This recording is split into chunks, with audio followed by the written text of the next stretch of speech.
What if the smallest voice carried the weight of the biggest dreams?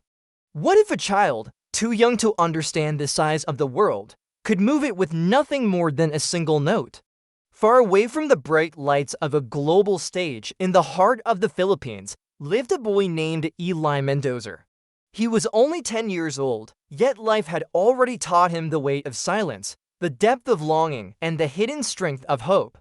His world was simple narrow streets, the scent of fried food from corner stalls, and the endless hum of jeepneys rattling by. Yet in the middle of that ordinary chaos, Eli carried something extraordinary, a voice that could pierce through even the darkest nights.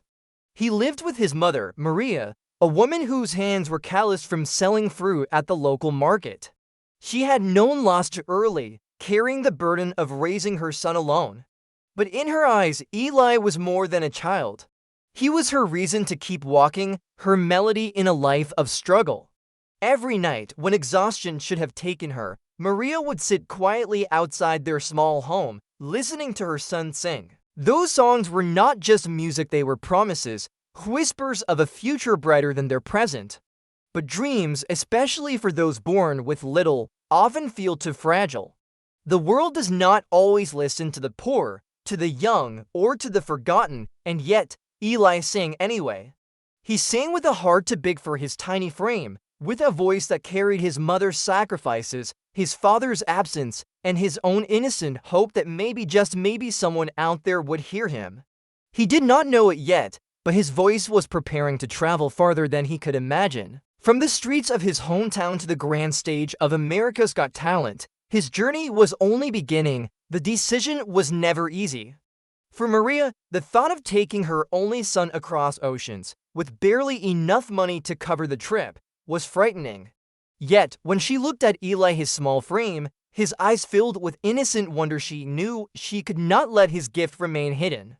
A voice like his did not belong to narrow streets and busy markets.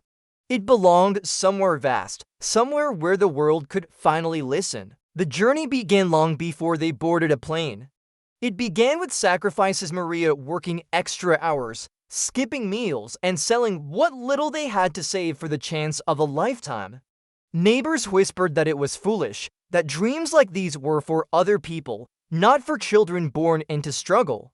But Maria held on, believing that the world would one day understand the treasure her son carried within him. The first time Eli saw the towering buildings of America, his breath caught. Everything was bigger: the streets, the lights, even the sky seemed endless. For a boy who had only known the closed walls of a small neighborhood, it felt like stepping into another universe. His mother held his hand tightly, afraid of losing him in the crowd, but Eli's eyes never left the glowing billboards and endless faces around him. When the day of the audition arrived, the venue felt overwhelming. The stage stretched out like a giant waiting to swallow him whole. The lights, sharp and blinding, seemed to chase away every ounce of courage he had gathered. Behind the curtain, Eli's hands trembled. He was just a boy, barefoot only weeks ago, now standing in a place where dreams were tested, where voices either soared or were silenced forever. Maria knelt beside him, her quiet presence a shield against the noise. Though she said nothing, Eli felt her faith, stronger than any words. And as he stepped forward, his small shadow stretching across the stage floor, the audience grew still. They did not yet know his name, but something in the air whispered that they were about to witness a moment that would not be forgotten. The stage fell into silence, the judges sat waiting, the audience leaned forward, and the lights dimmed just enough to make the boy at the center look even smaller. Eli stood frozen for a moment, clutching the microphone with both hands, his chest rising and falling as if each breath weighed heavy with expectation. For a child who once sang only to the walls of a modest home, this silence felt both terrifying and holy. Then it began. A single note escaped his lips, fragile, uncertain, like a whisper carried by the wind. But as it lingered in the air, it grew, steadying itself, blooming into a sound so pure it felt unreal. The hall seemed to transform, the noise of the crowd melting into stillness as Eli's voice climbed higher, spilling emotion into every corner of the vast space. He sang not like a child, but like someone who had lived lifetimes. Each note carried weight, the ache of his mother's sacrifices, the echo of nights filled with hunger, the soft strength of dreams held too close to let go. His voice trembled at times, but it trembled with feeling, not with fear. It was as if his soul had been waiting for this very moment, pouring everything it had into the song. Eyes in the audience began to glisten. Strangers clasped their hands together, stunned by the innocence and power bound together in that small body. Some closed their eyes, letting his song wash over them like a prayer, while others simply stared, unable to believe what they were hearing. At the judges' table, something rare was unfolding. Simon Cowell, often the hardest to move, sat transfixed. His face softened, his eyes narrowing not in critique but in awe. It was as if each note Eli sang cracked something open inside him, something that years of shows and talent had never touched. When Eli reached his final note, the sound soared and then dissolved into silence, leaving a room full of people who knew they had witnessed something beyond talent, something eternal. The boy lowered the microphone, his small hands trembling, and for a heartbeat, the world held its breath. The silence that followed Eli's last note was unlike any other. It was heavy, sacred, as though the entire hall was afraid to breathe and disturb what had just happened. For a long second, the boy stood under the lights with his head bowed, his chest still trembling from the effort, his small frame dwarfed by the enormity of the stage. Then, all at once, the room erupted. The audience rose to their feet in a thunderous ovation, the sound of clapping and cheering crashing down like a wave. People wiped their tears as they shouted his name, though many had only just learned it. In that moment, Eli was no longer just a boy from a distant neighborhood, he was a voice that belonged to the world. At the judges' table, Simon Cowell remained still. His face was no longer the mask of stern judgment the world knew so well. His eyes, glistening, locked onto Eli as though he had seen something rare, something pure, that had pierced through the walls he carried around his heart. Slowly, Simon rose to his feet. The other judges looked at him, sensing what was about to happen, but the decision was already made. Simon lifted his hand and pressed the button.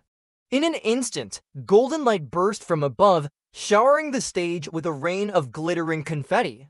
The crowd screamed louder, their voices echoing through the hall, as Eli froze in disbelief. His small hands reached out as though to catch the falling gold, his face lit with shock and wonder. Maria, watching from the sidelines, could no longer hold back her tears. Her son, her little boy who once sang to peeling walls and tired streets, was now standing beneath a storm of gold, his dream unfolding before the eyes of millions. She pressed her hand to her chest, overwhelmed by pride and relief, as though every sacrifice, every sleepless night, had led to this single, golden moment. And there, at the center of it all, Eli stood in awe, bathed in light, confetti clinging to his hair and shoulders, his eyes wide with a child's astonishment. Time seemed to stop, and for that breathless instant, the world saw not just talent, but hope itself standing on a stage. When the golden confetti finally settled, the stage lights dimmed, and the cheers faded into a steady hum, Eli stepped off the stage with his mother by his side. His small hand clutched hers tightly, grounding him in a world that suddenly felt too big, too bright. Behind him, the echoes of applause still lingered, but in his heart, all he felt was the quiet warmth of Maria's touch. Backstage, people rushed forward to congratulate him. Strangers who moments ago had never known his name now looked at him with awe. Yet Eli's eyes searched only for his mother.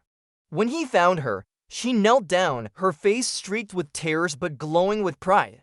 He wrapped his arms around her, burying his face against her shoulder. For them, this was more than a victory. It was a promise kept, a dream neither of them had let go of, even when the world said it was impossible. On the other side of the curtain, Simon sat alone for a brief moment, wiping at his eyes. It was rare for him to be moved so deeply, but Eli's voice had touched something he couldn't quite name. It wasn't just talent, it was truth, the kind that cuts through all pretense and leaves only raw humanity behind. And in that truth, Simon found himself reminded of why the stage existed at all, Not for fame, not for spectacle, but for the moments when a single voice could remind the world of its own fragile beauty. News of Eli's performance spread quickly. Clips of his song traveled across the globe, reaching hearts far beyond the theater. In living rooms, in buses, in quiet corners of cities thousands of miles away, people listened to the voice of a boy who sang like he had carried the weight of 1,000 dreams. And in each listener, something stirred a reminder that greatness can rise from the most humble places, that hope can be born from hardship, and that even the smallest voices can echo louder than the world's noise. For Eli and Maria, the road ahead was uncertain, but in that moment, it didn't matter. They had already proven something timeless, that love, sacrifice, and belief in a dream could turn the impossible into gold.